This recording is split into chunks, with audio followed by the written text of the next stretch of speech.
I am Eleeus, and today I am going to be showing you just a little bit of a trick that I want to show you guys. And so this is just to create a bigger kick. And uh, what's the word? Like a bigger kick and differentiating the kick from the bass.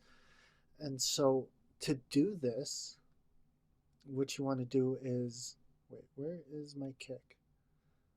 I think it's down here. Oh, it's right there. So as you can see, I have 6 kicks, which is, holy shit, a lot. So these are my kicks. Solo that. And what I like to do actually is, oh, with my kicks is like, I like to create a stereo image. So with this kick, as you can see, these are the same kick. And then with the exact same effects, exact same everything, and then I pan them left and right at the same with the same panning. And then I did that with each kick. So this kick is essentially the same as this kick. This kick is the same as this kick. They're both panned the same and have the same effects. And so what you want to do now is you want to separate your kick from your bass. And so just to go to the bass, this is our bass. Sorry. So what you want to do with your bass and your kick is you want to, oh wait, I don't want to do that, is you want to separate the two from each other. So to do this is right here, see this frequency right here, this yellow part right here, is you want to boost that. It doesn't have to be this um, frequency specifically. You can boost this if you want, or maybe for your bass, I wouldn't boost anything above this. I wouldn't boost that or anything higher because it'll just make your bass sound punchy. So any like one of these two or something like that. Normally you wouldn't use the low end, this little orange thing, because it'll drown out your mix if you try to use that low end. So I for myself I tend to stay with these two, maybe even this one, but I usually save that for my kick sometimes. But it really doesn't matter. Whatever sounds good to you. But anyways, so for this particular mix, I boosted this. So uh, I boosted this in my bass. And the other thing that you need to remember is you gotta cut it that same frequency in your kick, and then you gotta boost this in your kick, and you gotta make sure you cut that in your bass. So doing this will create a bigger, fatter sound, and it'll differentiate. Not, it won't create a bigger, fatter sound. What's the word? It essentially will separate the two, and it gives you your bass and your kick their own voices. So it'll allow them to punch through your mix a lot better. So, anyways, that's what I do with my kicks, basically.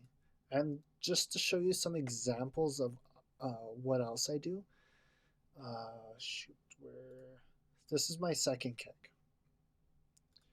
So I cut off all the low end, basically all the stuff that you see here. I cut all that off, and then I kind of like boosted a little bit of this and this and this inside of this kick, and allowing a little bit of top end in your kick gives it a little bit of more of a punchy feel. So that's what I do. And again, I tend to create a stereo system with it. And then this is basically just the same as our first kick that I was explaining, except with the exception of this little thing right here. So I kind of boosted this frequency. And yeah, just make sure that you cut this frequency because this is the main frequency that you don't want in your bass.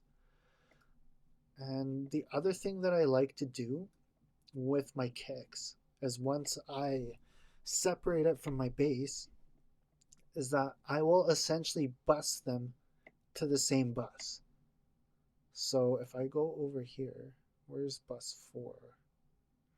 bus 4. So here is the bus where all my kicks are going. So basically what a bus is you're busing all this stuff into one channel, which is this right here. This is one channel. And then I did the same EQ right here. Not too heavily, but I did the same thing. And then the other thing that I like to do is I like to put a compressor on it. I put 2 on this actually. And this actually compresses all of the kicks at the same time.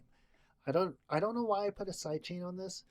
I think for me it kind of gave it like a bouncy feeling. It made the kick sound a lot bouncy when the other kicks came in.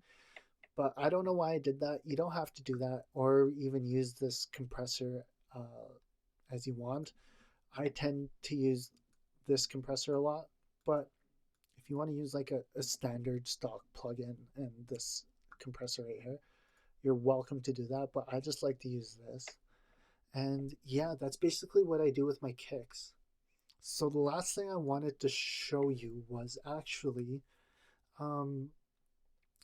how my mix sounds and the different versions that I came up with. So this is basically, this is how my song first started out.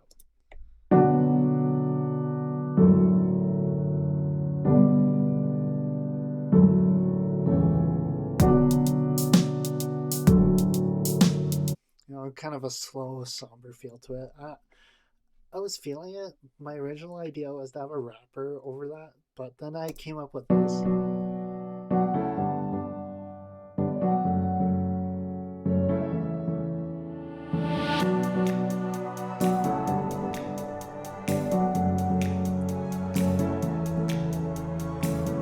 And I found that was, for me, I wasn't really satisfied with that. It just didn't say like, you know, like, it didn't give me an EDM feel that I wanted. Oh, sorry, not this one. So this one. Love me like you used to, but you don't really need me, do you? And if you listen closely, you can hear the little tidbits that I added in, like the little vocal samples in the background, and I put a low pad in the back. It doesn't do much, but it's there. Wish I could get out of this mess and feel less useless. I'm just so hopeless. Shoot.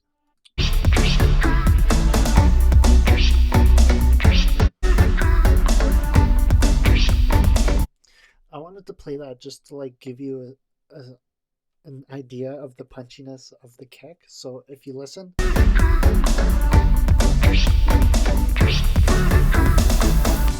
if you can hear it, the bass and the kick are very differentiated, and it kind of gives the mix a very clean feel to it.